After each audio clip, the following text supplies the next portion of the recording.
কাজ শেষ করে দুই বন্ধু রওনা দিলাম খাবারের উদ্দেশ্যে ডিনার করার জন্য বকিবিন্দান এরিয়ায়।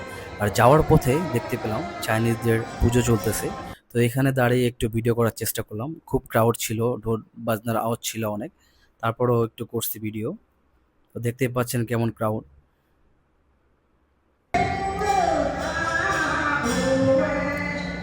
শেষ করে চলে যাচ্ছি বকিবিন্দান এরিয়ায়। দেখতে পাচ্ছেন মানুষজন একটু কম। নর্মালি এইসব দিন অনেক মানুষ থাকে, কারণ কম হওয়ার কারণ হলো কয়েকদিন আগে এখানে বড় একটা অপারেশন হয়েছে, মানে লোকজন পড়ছে অনেক, তার জন্য মানুষের মনে আতঙ্ক, এর জন্য একটু কম বেরোতেছে মানুষ। চলে আসলাম আমাদের ফেভারিট রেস্টুরেন্টে আরাবালায়। এখানে আরাবিক ফুডের সাথে আমাদের দেশীয় ফুড পাওয়া যায়, আর খাবারগুলো অনেক টেস্টি হয়। তো আমার বন্ধু আগে যে খাবার চুজ করতেছে ও কী খাবে। দেখতে পাচ্ছি একটু লোকজন কম, কারণ সবার মনে একটু আতঙ্ক। আমরা 4-5 জন ছিলাম এত বড় একটা রেস্টুরেন্টে। এখানে চেয়ারগুলো সবই খালি। টেবিলটা খুব সুন্দর, আমাদের ভালো লাগছে। ঘোরার সাথে সাথে আমাদের খাবারও এসে বললো। তো অর্ডার করেছিল বিফ, সাথে বেগুনের তরকারি, ডাল ছিল, রাইস বাসমতি চাইলে। এগুলো আমাদের রাতের ডিনার। খোদা হাফেজ, ভালো থাকবেন সবাই।